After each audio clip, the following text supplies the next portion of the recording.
Hi guys, welcome back to Solution Lab. On this channel, we provide you with every possible solution to a specific problem. Whether it's a quick fix or a detailed tutorial, we're here to help. So without any further delay or any further ado, let's jump right into the video. So in today's video, I'm gonna show you how to add a book on Good. It's a pretty basic and easy thing to do, so just follow the guide. First thing first, if you haven't already subscribed to Solution Lab, please consider subscribing and hit that bell icon so you'll get notified from our latest videos.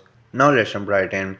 First of all, open up the Goodreads. Once you open up the Goodreads mobile application, at the bottom is My Books. Tap on that and you can see this interface will appear. From here, what I need to do is scroll down and you should be able to find all of these options.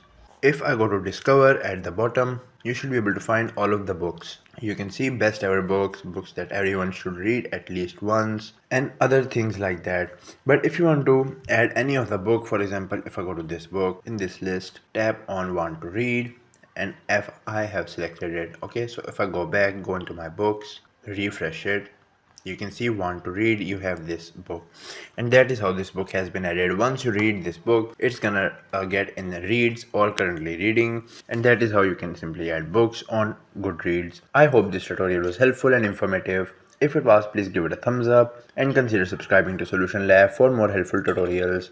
If you have any queries or suggestions, just leave them in the comments below. Till then, take care, see you next time.